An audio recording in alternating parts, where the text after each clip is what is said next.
जयतु संस्कृतम।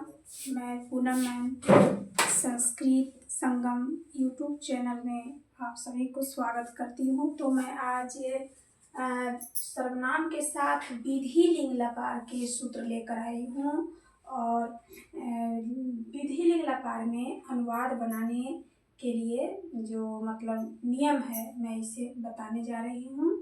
तो सबसे पहले मैं जानूंगी कि विधि लिंग लकार का अनुवाद मैं कैसे पहचान पाऊंगी।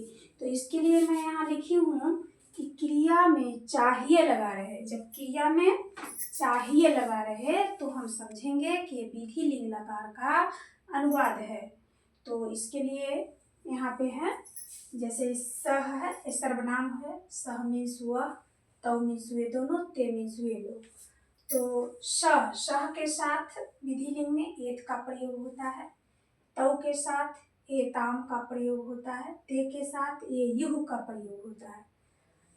त्वम के साथ एह का प्रयोग होता है। इस तरह से हम समझेंगे। तो पहले मैं विधि लिंग लकार के सूत्र का उच्चारण करूंगी। जैसे कि सूत्र है एत, एताम, एयुः, एह, एतम, एत, एयम, एव, एम।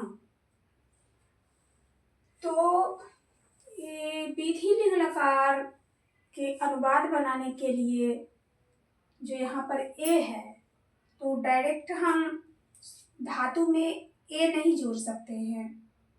जब भी धातु में या कोई भी मतलब व्यंजन वर्ण के साथ अगर स्वर वर्ण को जोड़ना होता है तो वह मात्रा के रूप में ही जुटता है, जो कि मैं यहाँ बता रखी हूँ।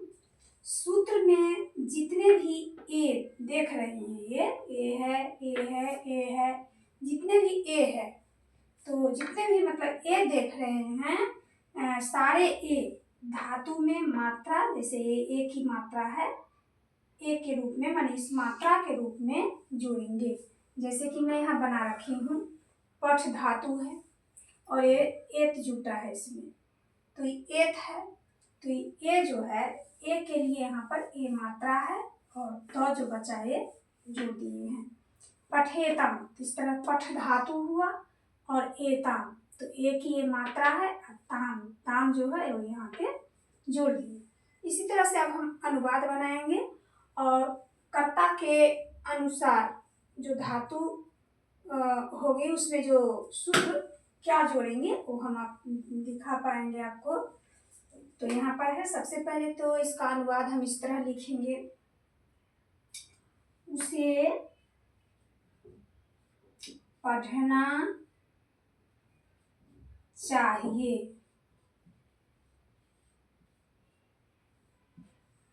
अब आप कहिएगा कि उसे कहाँ से आया, उस समय से तो हम वह पढ़ रहे थे, अब उसे कहाँ से आ गया, उसे का संस्कृत क्या होगा। तो इसके लिए भ्रमित नहीं होना है, वह से ही उसे बनता है। जैसे हम बोलेंगे वह पढ़ना चाहिए तो यह सटीक नहीं हो रहा है, सुनने में भी अड लगता है। तो वह से ही उसे बना है, तो उसे का सह होगा। जैसे यहाँ है वह के लिए क्या है सह। आप सा भी दे सकते हैं क्योंकि यहाँ पता नहीं चल रहा है कि यह स्त्रीलिंग है या पुल्लिंग है, हम सा भी देख सकते हैं। लेकिन हम सह से अच्छा मतलब आसान पड़ता है सह बोलना, इसीलिए हम सह ही डालते हैं। जैसे वो उसे, तो यहाँ पर उसे का स।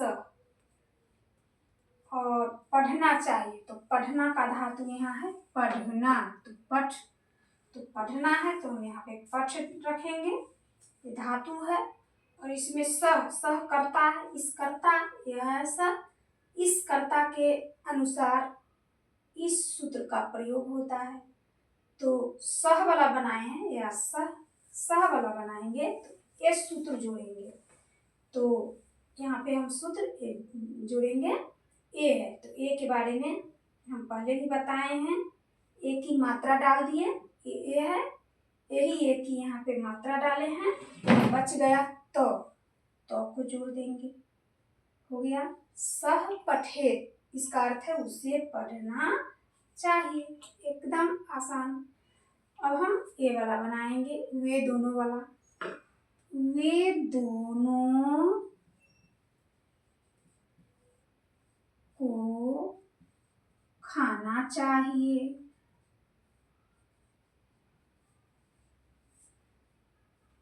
अब वे दोनों को खाना चाहिए। अब यहाँ पे को आ गया। अब आप कहिएगा को का संस्कृत क्या होगा, तो यहाँ को का कोई संस्कृत नहीं होता है, क्योंकि अगर हम बोलते हैं वे दोनों खाना चाहिए तो अच्छा नहीं लग रहा है, इसमें को आएगा ही। जब भी हम विधि लिंग लकार के अनुवाद लिखते हैं तो उसमें को आता ही है, तो यहाँ पर को का कोई संस्कृत नहीं है। तव लिखेंगे उसी में को हो जाएगा। वे दोनों को, तो तव यहाँ है। वे दोनों का क्या है संस्कृत, तव, तो यहाँ तव लिख देंगे। इसी तव लिखने से ही को आ जाता है, हो गया को। और खाना, खाना का धातु यहाँ है खाद, तो खाना का हम लिख देंगे खाद। सूत्र क्या मिलाएंगे, तव, तव का सूत्र क्या है एताम, तो एक धातु में यहाँ लिखते हैं खाद धातु हुआ, और तव के लिए एताम का प्रयोग होता है, तो ए की मात्रा डाल दिए और बच गया ताम, ताम को जोड़ देंगे, तव खादे ताम हो गया। अब मैं मध्यम पुरुष का भी अनुवाद डालूंगी। तुम्हें हंसना चाहिए।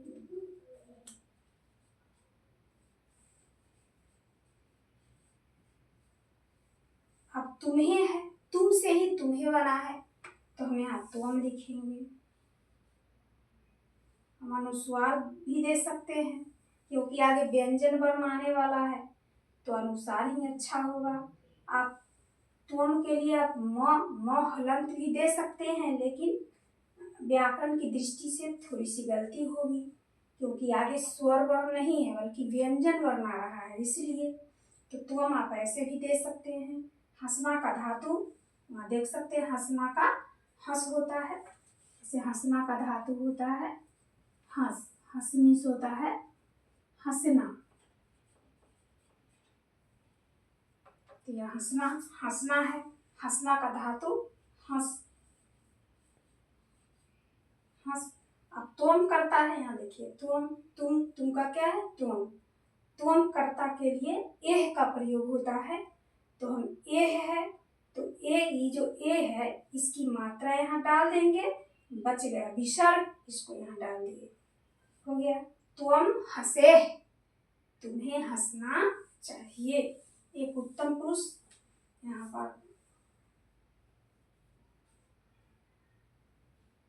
मुझे जाना चाहिए।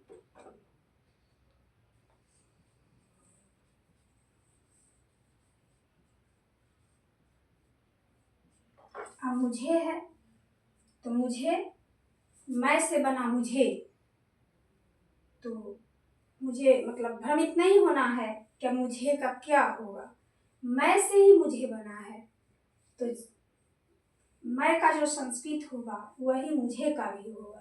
तो मैं का होता है अहम, तो इसका भी अहम लिखेंगे। जाना चाहिए, जाना यहाँ है जाना, जाना का है गच्छ, तो यहाँ गच्छ रखेंगे। अब अहम कर्ता के अनुकूल एयम सूत्र है, तो ए के लिए हम इस पे मात्रा डालेंगे, बच गया यो मो, इसको यहाँ लिख लेंगे। अहम गच्छेयम अर्थात मुझे जाना चाहिए। इस तरह से हम विधि लिंग लकार के अनुवाद को बना सकते हैं। जेतु संस्कृतम।